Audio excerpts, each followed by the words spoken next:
وانت عليك وانت عليك. السلام عليكم. رجعنا تاني للذكريات والأغنيات النوادر.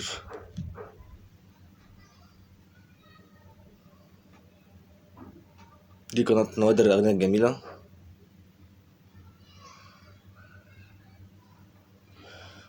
معانا النهاردة حاجات كتير إن شاء الله، يعني هتعجبكم بإذن الله.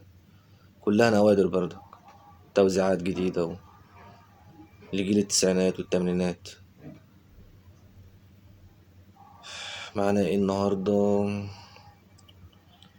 مثلا كان في أغنية الليلة الكبيرة،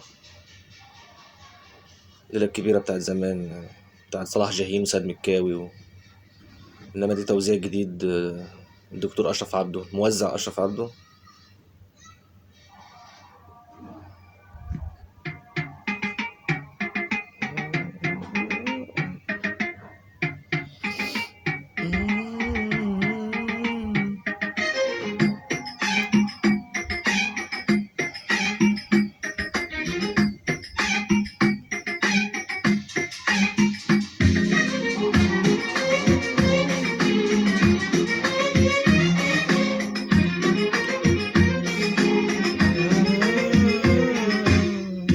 بتسيبنا الوالد دول نوروها، أحلى البيارق والناس بيزوروها.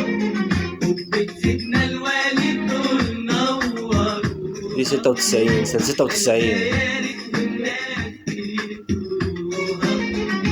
بتسيبنا الوالد الجو عالية، أحلى البيارق لما نوروها، أحلى البيارق لما نوروها. برضه كورال حميد الشاعري، كولار اللي كان عايش معاه سنين. الليلة الكبيرة يا عمي والعالم كبيرة، مليين الشوامر يابا بالريف والبنات. الليلة الكبيرة يا عمي والعالم كبيرة، مليين الشوامر يابا بالريف والبنات. الليلة الكبيرة يا عمي والعالم كبيرة، مليين الشوامر يابا بالريف والبنات.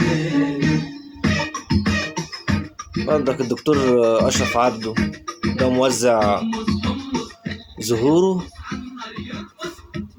لما حميد الشاعري توقف، أشرف عبده ظهر.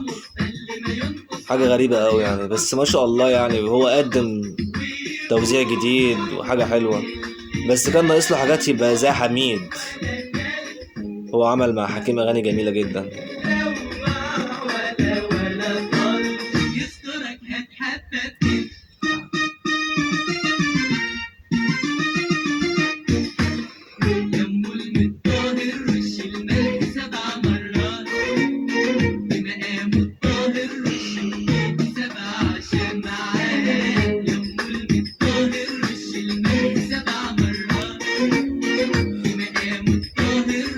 هو برضك الموزع أشرف عبده أول واحد برضك يعمل الليلة الكبيرة توزيع جديد. مفيش حد تاني عملها إلا هو، ودي فكرة جديدة يعني.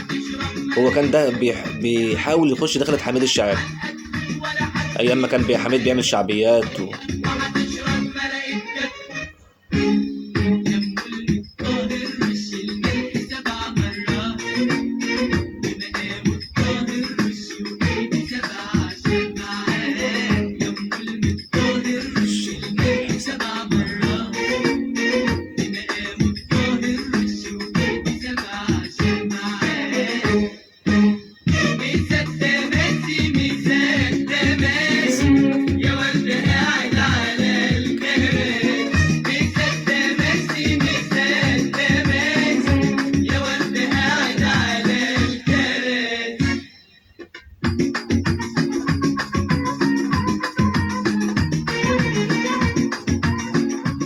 الكبيرة ديت الأصلية غنى فيها ناس كتير، شفيق جلال، محمد رشدي، سيد مكاوي. محمد رشدي كله طبعا عارف المطرب الشعب الله يرحمه.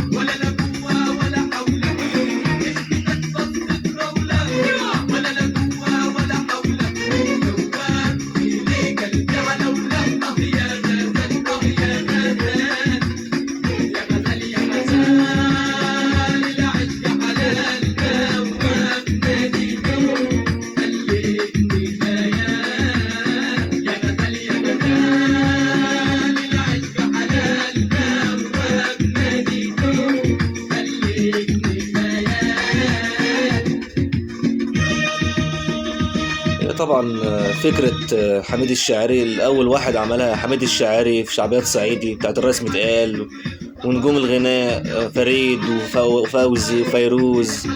حميد الشاعري برضك هو صاحب الفكرة ديت.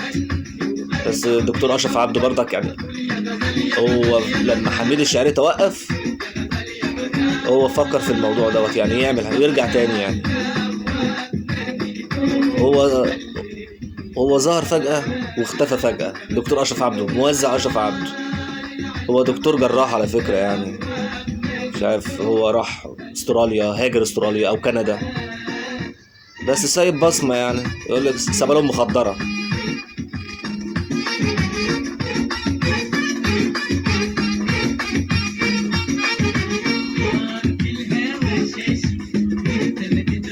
يا جدع نار الهوى شاشي انت ما تدراشي يا جدع رب شاور لي عليك حكم الهوى ماشي حكم الهوى ماشي يا حلاوة يا حلاوة يا حلاوة يا حلولو يا حلولو يا حلاوة يا حلاوة يا حلاوة يا حلولو يا حلولو يا ولا عصار يا واد على سطح جاري يا واد يا ولا عصار يا واد على سطح جاري يا واد خدني ورماني عليك ولا انت داني طار في الهوى شاشي وانت ما تدراشي يا جدع طار في الهوى شاشي ذكريات جميلة منقدرش ننساها، توزيعات، موسيقيين.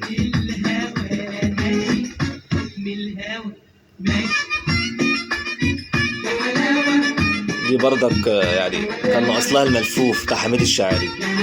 مفيش حد هيعرف يعمل الملفوف الريجاتون بتاع حميد الشاعري. أستاذ حميد الشاعري هو في الحاجات دي. بس كتر خير برضك الدكتور أشرف عبده يعني، عمل شغل جامد الفترة يعني من 95 لحد 2005 2006.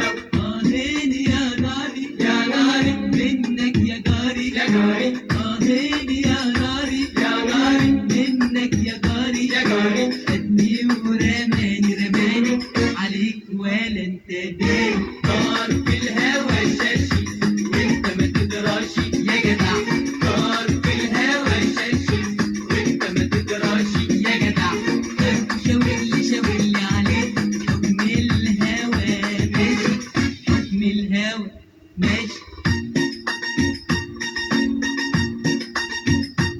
نفس طريقة حميد الشاعري، نفس الطريقة، النهواند والسيكا والبياتي هي الفكرة نفس بتاعت حميد الشاعري. مفيش حد هيجي بعد حميد الشاعري يعمل الحاجات بتاعته تاني. هو الدكتور أشرف عبده حاول ونجحت بسبب توقف حميد الشاعري. حميد الشاعري كان بيفكر يوصل لأعلى العالمية، وصل للعالمية فعلا بنور العين عمرو دياب.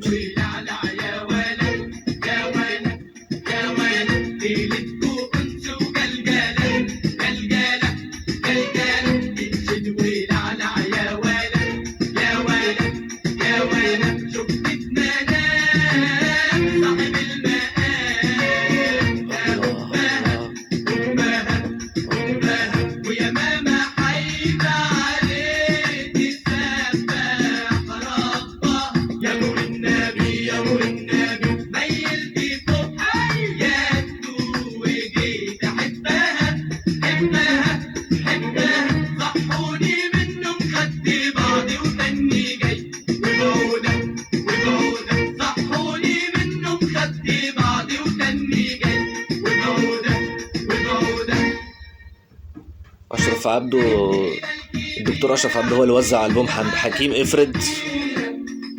طبعا الألبوم دوت لقى نجاح كبير جدا، وبعد كده تولى الأعمال أشرف عبده وحكيم. من بعد حميد الشاعري هو اللي اكتشف حكيم في ألبوم نظرة سنة 91. يعني الدنيا بتتغير. بالمناسبة دي بردك يعني سنة يعني سنة 91 ألبوم حكيم. دلوقتي احنا بالظبط بقاله 32 سنة في الأسبوع ده بالظبط، 32 سنة ألبوم حكيم نظرة. طبعا كلنا عارفين حميد الشاعري توزيعاته مع حكيم بدايته، ونشوف حاجات جديدة كمان النهاردة. شوف ايه عندنا ايه. في مطرب حلمي عبد الباقي، لو حد يعرف حلمي عبد الباقي، ظهوره بعد 85 في جيل التمانينات والتسعينات. حلمي عبد الباقي برضك اتظلم كتير قوي، يعني المفروض الراجل ده ما خدش حقه لحد دلوقتي. حلمي عبد الباقي ليه اغاني مفقودة جدا كتير، يعني منهم مثلا اغنية اسمها يا حلاوتك يا جميل يا قمر، يا حلاوتك يا جميل يا قمر علشانك انا امشي سفر. نسمعها سوا. احنا دلوقتي في اغاني كلها عك، كله راكب على كله، ما عادش في اغاني اصلا، محدش بيعرف يالف. المؤلفين الحلوين ما شاء الله يعني دلوقتي قاعدين في بيتهم، فين وفين تلاقي حد عامل له مثلا اغنيه مسلسل. مفيش الكلام ده خلاص. برضك نيجي لحلمي عبد الباقي تاني، اغنيه اسمها ولو في البوم عجبتيني. الالبوم ده برضك مفقود. حلمي عبد الباقي.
يعني كلمات الشاعر الجميل مدحت العدل، دكتور مدحت العدل، واخد برضك دكتوراه في الكلمة والشعر والقصة. مدحت العدل طبعا قال عدل جروب. الأغنية ديت جميلة جدا وهنسمعها كلها مع بعض. دي ألحان فاروق الشرنوبي، توزيع عمرو عبد العزيز. ما قلتش لا، حنان قلبي وكل هواه، ولو تاخد سنين عمري، لو تاخد سنين عمري هتطلب عمري تاني معاه. انا اديتها ما قلتش لا، حنان قلبي وكل هواه، انا اديتها ما قلتش لا، حنان قلبي وكل هواه، ولو تاخد سنين عمري، لو تاخد سنين عمري هتطلب عمري تاني معاه.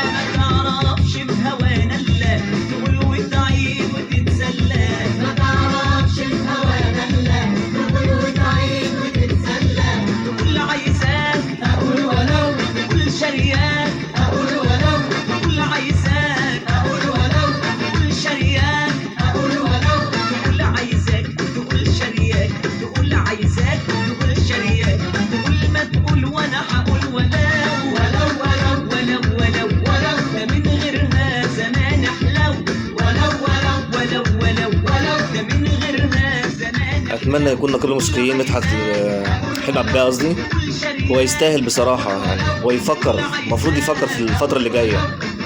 اتظلم كتير قوي حلمي عبد الباقي يا جماعه. فنان شامل، فنان شامل يعني.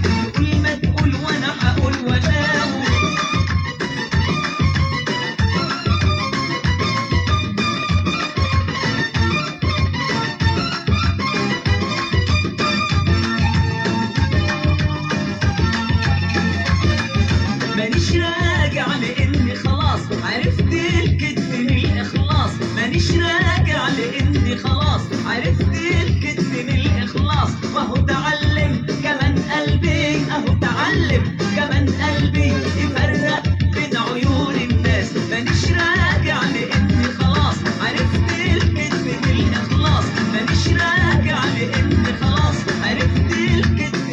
شوف الكلام الشاعر مدحت العدل، كمان قلبي يفرق بين عيون الناس، عيون للشوق ترجعني، عيون تضحك وتمنعني، عيون للشوق ترجعني، عيون تخدع وتخدعني.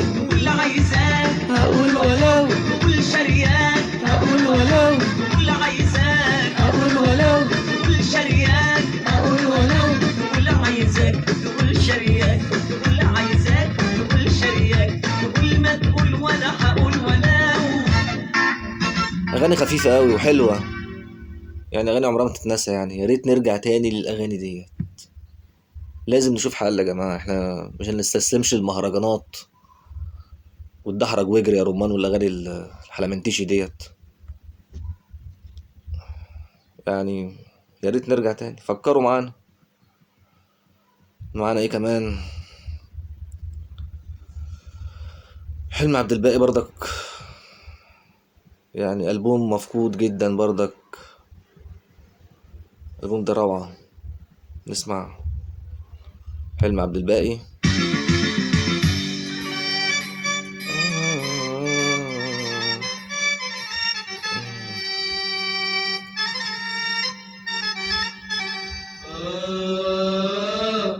ايه بس حكايتي معاكي، احترت كتير في هواكي، ايه بس حكايتي معاكي، مش هتلاقوها الأغنية دي اللي عندي، الهوا صعب وغلاب، مش هتلاقوها صدقوني. في وش الباب، الهوا صعب بقول لكم شركات الأغاني بيكلمونا اللي هم ياخدوا صورة الألبوم الأصلي. الاقي أغاني مفقودة في شركات الإنتاج، من شباكي، ولما عرفوا اليوتيوب مثلا فيه أرباح والكلام دوت مش لاقيين أغانيهم، يدوروا عليها. احنا مثلا كمحلات كاسيت زمان والكلام دوت كله فكر في موضوع الربح، بس طبعا احنا تعبنا كتير اللي احنا بننزل الاغاني دي، ويجوا هما في الاخر بياخدوها مننا. شركات هم اصحابها، طبعا هم اصحابها يعني، بس احنا تعبنا. ساهي وجراح، احتكار ده ولا ايه معرفش. نصرة وراح، رمشك ساهي وجراح، سهاني بنصرة وراح، ليه رحت بعيد، ده انا قلبي وحيد، ليه رحت بعيد، ده انا قلبي وحيد. ده ألبوم سلم عليها، مش موجود خالص في اليوتيوب. ده ألبوم سلم عليها المطرب حلمي عبد الباقي 94. ألبوم حكاية في الكلمات والموسيقى والأشعار، حاجة روعة جدا يعني. دي كلمات أحمد شتا برضك. أحمد شتا دوت شاعر كبير، اختفى برضك يعني، فين وفين عشان يعمل له حاجة. ألحان صلاح الشرنوبي ما شاء الله، يعني صلاح الشرنوبي معروف، عيلة الشرنوبي يا جماعة يعني. اللحن والكلمة كانوا بيقولوا الأغنية الثلاثية يعني بين المطرب والشاعر والملحن. من قد عليك السوق، ده جمالها ملوش حدود، من قد عليك السوق، ده جمالها ملوش حدود، ده انا قلبي غريب لو ثانية يغيب، ده انا قلبي غريب لو ثانية يغيب، أول ما تشوي يعود، ده الهوا صعب وغلاب، لو أرد في وشه الباب، الهوا صعب وغلاب، لو أرد في وشه الباب، ألاقيه جاي من شباكي، بس حكايتي معاكي، أنا بعمل يعني برجع ذكريات، برجع مجموعة جميلة للأغاني اللي في ناس نسيت الأغاني ديت وبقت ترجع تاني، الهوا صعب وغلاب، سايبة نفسها للمهرجانات والكلام الكلام الفاضي ده. يعني الأغاني سيستم معروفة المطرب ايه بيغني ايه. يعني في ناس مطرب ما بتعرفش، مفكرين نفسهم أم كلثوم، عبد الحليم، عمرو دياب. يا ريت تاني نرجع تاني للذكريات الجميلة ديت. حتى الأغاني الخفيفة مثلا اللي كنا بتضحكنا بتفرفشنا في التسعينات، يعني مثلا أفضل من الأغاني المهرجانات دلوقتي. زي دي كده أغنية مثلا ايه، لو كوميديا، أغنية خفيفة. ده كوكتيل زمان.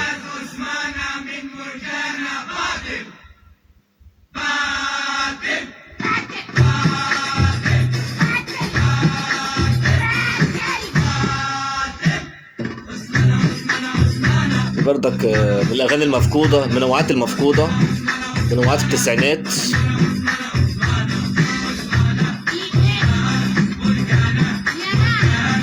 اسمعنا في الدكان بترجع اللي بعد مرجانة عايز هدى اسمان عامل زعلانة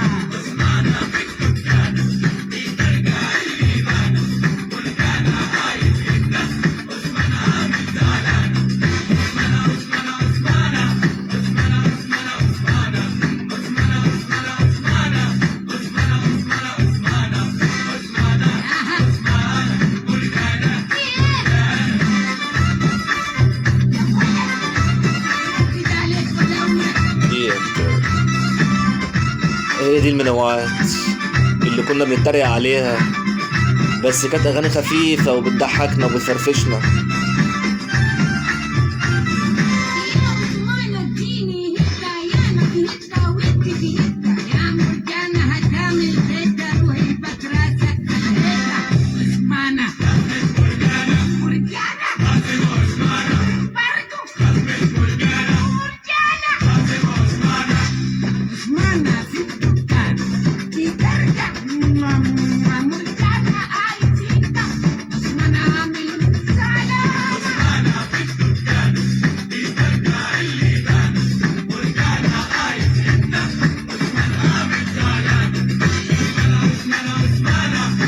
هي فكرتي بس اللي انا بقدم النوادر، اغاني مفقوده ولها ذكريات جميله مع الناس. طبعا اي حد يتمنى يرجع تاني للذكريات دي. بنقول يا دي كانت ايام جميله، كانت الناس بتعرف تسمع، كانت الناس بتعرف تغني كمان. يعني كان في ناس تبقى عاديه خالص بس كانت تعرف تغني، مش زي دلوقتي.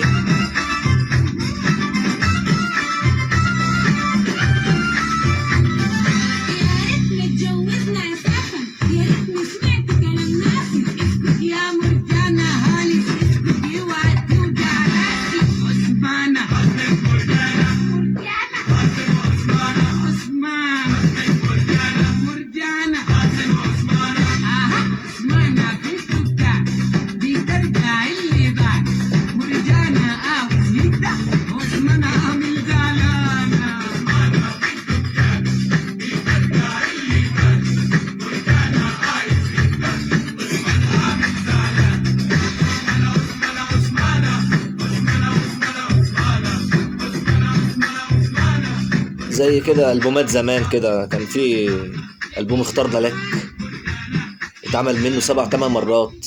كلمة اخترنا لك دي كانت شعار، كذا شركة وزعت منه كتير وطلعته، كانت بتعمل كوكتيلات وتعمل منوعات. اخترنا لك، لو حد فاكر الألبوم ده، يقول لك 24 أغنية اخترنا لك، 16 أغنية اخترنا لك، 30 أغنية اخترنا لك. أجيال. في تاني زي اخترنا لك هي مثلا ألبوم اخترنا لك 90 سنة 90.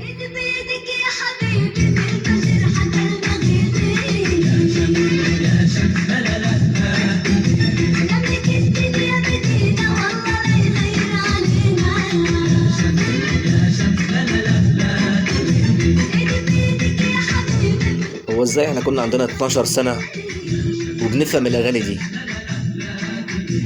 كنا نشتري الألبوم وبنبص عليه كده نشوف مين الشاعر، مين الملحن، عدسة مين، توزيع مين. كنا بنحفظ الأغاني دي ازاي ونفهم معانيها رغم احنا صغيرين. ده احنا المفروض نبقى عباقرة دلوقتي. كنا نسمع خليجي، نسمع مغربي، نسمع لبناني، جميع الدول العربية، الألحان جميعا، ألحان العالم العربي كلها كنا بنسمعها وفاهمينها. يعني كنت تلاقي اللبناني يسمع مصري، والمصري يسمع مغربي، والمغربي يسمع خليجي. هكذا تكون المحبة.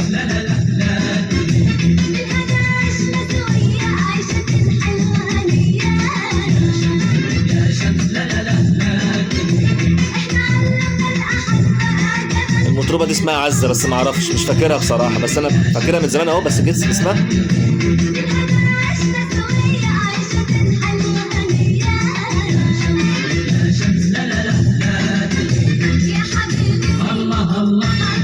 ده من 30 سنة، 32 سنة كمان.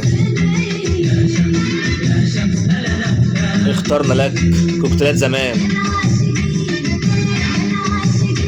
هو أول ألبوم اخترنا لك سنة 88. وتتوالى بقى، تتوالى منوعات اخترنا لك.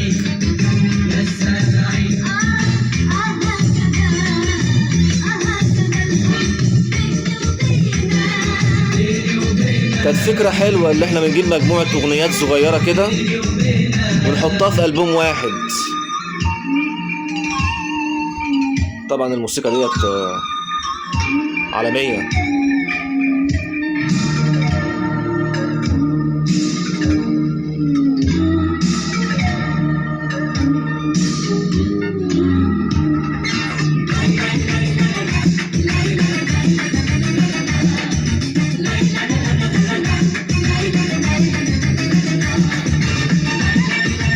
خليكم معانا في كل جديد، نوادر وذكريات الجميلة وحكايات، ونتكلم ونرجع تاني للذكريات الجميلة. يعني شيء جميل جدا لما نرجع لها.